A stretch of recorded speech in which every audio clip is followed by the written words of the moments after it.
Hi అండి. బండి చూస్తే బాగానే ఉంది, బాగానే వెళ్ళిపోతుంది. కాకపోతే డబ్బా డబ్బా సౌండ్ వచ్చేస్తుందండి, ఖాళీ డబ్బాలో గులకరాలు వేసి ఊపినట్టు.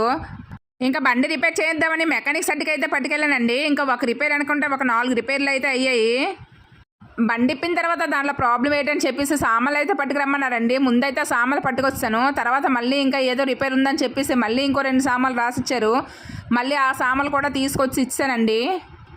బండి రిపేర్ చేసిన తర్వాత సెడ్ అతను ఒకసారి ట్రైల్ వేసుకురమ్మన్నారండి. ట్రైల్ వేసుకొచ్చాను, ఇంకా సౌండ్ రాలేదు, బ్రేకులు కూడా బాగానే పడుతున్నాయి. వస్తూ ఇలాగా మామిడి పళ్ళు అయితే కొనుక్కొచ్చానండి. ఇంకా నైట్ డిన్నర్లోకి వచ్చేసరికి మధ్యాహ్నం చేసిన చికెన్ బిర్యానీ అయితే కొంచెం ఉందండి. ఇంకా మా ఆయన మా చిన్న పాప తినేస్తానన్నారు. ఇంకా మా పెద్ద పాపకి నాకు చూసుకుంటే మన డీమార్ట్ నుంచి తెచ్చిన పరోటాలు అయితే ఉన్నాయండి. అవి చూస్తే ప్యాకెట్కి 5 వచ్చాయి. ఇంకా కొంచెం శనగపిండి చట్నీ చేసుకొని ఇంకా నైట్ డిన్నర్ కింద ఈ పరోటాలు అయితే తినేసామండి. పరోటా అయితే చాలా రుచిగా ఉంది, కానీ పొరలుగా రాలేదు, కొంచెం చపాతీలాగా అనిపించింది. ఓకేనండి, బాయ్ బాయ్.